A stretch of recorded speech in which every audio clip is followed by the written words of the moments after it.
ប្រសិនបើអ្នកសាងសង់ស្ពានថ្មឆ្លងកាត់ទន្លេវែងវាធ្វើឲ្យការឆ្លងទៅខាងទៀតងាយស្រួលប៉ុន្តែស្ពានថ្មធម្មតារ៉ាំងកប៉ាល់ពីរឆ្លងកាត់នៅក្រោមវាដូច្នេះអ្នកពង្រីកផែននឹងរចនាស្ពានព្យួរដែលមានវិសាលភាពធំទូលាយជាមួយនឹងដំបូលខ្ពស់ឥឡូវនេះកប៉ាល់តូចអាចបើកឆ្លងកាត់ដោយសេរីប៉ុន្តែនៅពេលដែលកប៉ាល់ធំចូលមកជិតសូម្បីតែវាមិនគ្រប់គ្រាន់ក៏ដោយបន្ទាប់មកការបំផុសគំនិតកើតឡើងអ្នករចនាផ្នែកកណ្ដាលឡើងវិញវាអាចបើកឡើងលើអនុញ្ញាតឲ្យប៉ាល់ទេសចរធំឆ្លងកាត់ដោយគ្មានឧបសគ្គដើម្បីបញ្ចូលគ្នានៅស្ពានជាមួយនឹងស្ថាបត្យកម្មជុំវិញអ្នកតុបតែងប៉មរបស់វាជាមួយវែកកេតថ្ម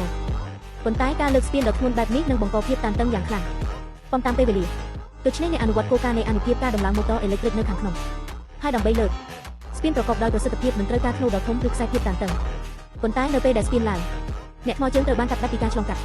ឆ្លាតអ្នកមករកដំណោះស្រាយមួយទៀតការបន្ថែមផ្លូវដើរផ្ដេកដែលភ្ជាប់ប៉មទាំងពីរខាងលើដូច្នេះមនុស្សនៅតែអាចឆ្លងកាត់បាននៅពេលស្ពានបើកសូមអបអរសាទរអ្នកទើបតែសាងសង់ Tower Bridge នៅទីក្រុងឡុងមួយចំហៀងតំណាងឲ្យបេតិកភណ្ឌចាស់មួយសតវត្សដែលដឹកដោយប៉ុមកោតិករបស់វាមួយទៀតបង្ហាញពីភាពប៉ិនប្រសប់នៃវិស្វកម្មទំនើបជាមួយផ្លូវលើករបស់វា